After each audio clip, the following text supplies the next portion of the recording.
एक ऐसे राजा जिनके जीवन में आखिर ऐसी क्या घटना हुई कि उन्होंने सन्यासी जीवन को अपनाया, अपनी सुख समृद्धि को त्याग कर सन्यास जीवन में एक महान संत बने। आखिर उनके परिवारजनों में से किन्होंने उनको ऐसा धोखा दिया कि वो पूरी तरीके से झकझोर गए और सांसारिक जीवन से मोह उठ गया।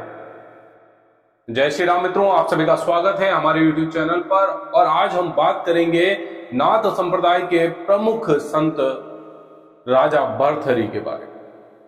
आखिर राजा भर्तृहरि क्यों सन्यासी जीवन की ओर अग्रसर हुए और सन्यासी जीवन की ओर अग्रसर होने के बाद वो एक महान संत के रूप में जाने लगे।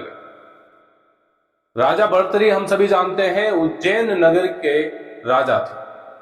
उज्जैन जो कि महाकाल नगरी के नाम से प्रसिद्ध है, वर्तमान में मध्य प्रदेश राज्य में स्थित है, जिसे प्राचीन समय में उज्जैनी के नाम से जाना जाता था। और इसी उज्जैनी में दो प्रमुख राजा हुए, एक राजा भर्तृहरि और दूसरे पराक्रमी और प्रसिद्ध राजा थे राजा विक्रमादित्य।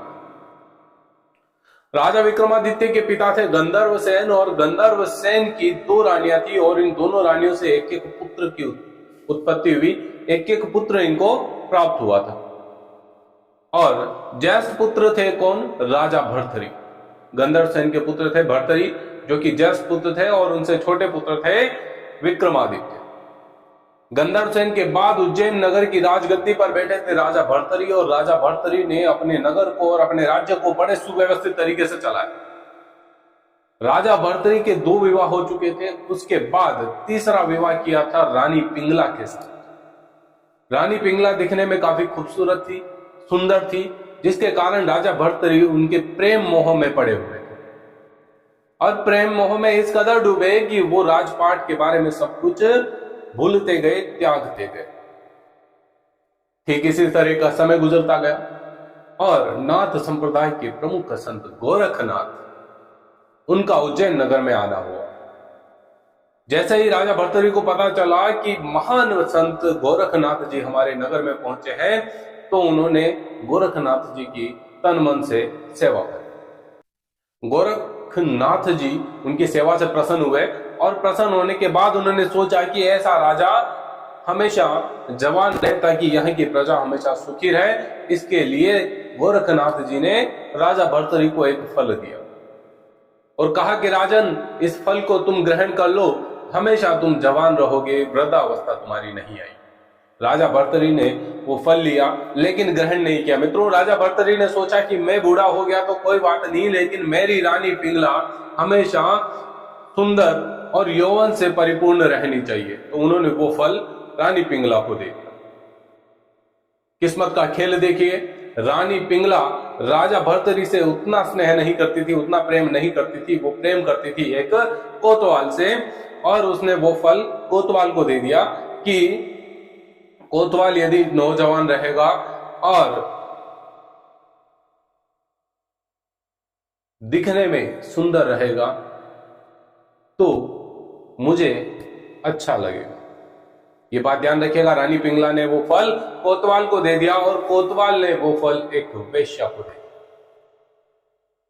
अब वेश्या ने वो फल ग्रहण नहीं किया क्योंकि वेश्या चाहती थी कि उसको ऐसे जीवन से फटाफट मुक्ति मिले। अगर वो निरंतर नवयुवती के रूप में रहेगी, सौंदर्यपूर्ण जीवन जिएगी, तो उसे इस जीवन में हमेशा वेश्यावृत्ति का कार्य करना पड़ेगा। वेश्या ने सोचा क्यों ना मेरे नगर के राजा भर्तरी, जो कि इतने प्रजावत्सल है, उनको ये फल दे दूं ताकि हमारी पूरी उज्जैन नगर की प्रजा सुख समृद्धिपूर्ण जीवन जिए।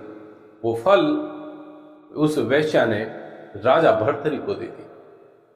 समय का चक्र देखिए, परमात्मा का खेल देखिए कि गुरु गोरखनाथ ने वो फल राजा भर्तरी को दिया, राजा भर्तरी ने सब रानी पिंगला को दिया, रानी पिंगला ने कोतवाल को दिया, कोतवाल ने वेश्या को दिया और वेश्या ने पुनः राजा भर्तरी को दे दिया। फल पाते ही राजा भर्तरी समझ गए कि ये कहीं न कहीं धोखा हो रहा है। राजा भर्तरी ने उस वेश्या से पूछा कि यह फल तुझे किसने दिया? तो उसने कहा कि आपके नगर के कोतवाल ने दिया। कोतवाल को बुलाया गया। जब दंड का बागी बनाने के लिए कहा, उस समय कोतवाल ने सच्चाई बताई और कहा कि हे राजन, कि राजा जी महाराज, आपका ये फल जो है मुझे रानी पिंगला के द्वारा दिया गया था। और रानी पिंगला की सारी सच्चाई राजा भर्तरी के आंखों के सामने उज्जवल तरीके से सामने एकदम क्लियर हो गई। राजा भर्तरी का उसी समय इस सांसारिक जीवन से मोह हो गया। राजा भर्तरी जिसके मोह में इतने पागलों की तरह थे कि वो प्रजावत्सल होते हुए भी प्रजा का सही तरीके से ख्याल नहीं रख पा रहे, लेकिन रानी के एक धोखे से उनका पूरा स्नेह बदल गया और उनके मन में वैराग्यपन जाग गया। वैराग्यपन जागने के बाद वो गुरु गोरखनाथ के चरणों में गए। वहां पर उन्होंने शिक्षा ग्रहण करी। गुरु गोरखनाथ ने दीक्षा देने से पहले कहा कि राजा भर्तरी, तुम कहीं जोश जोश में तो नहीं आए हो?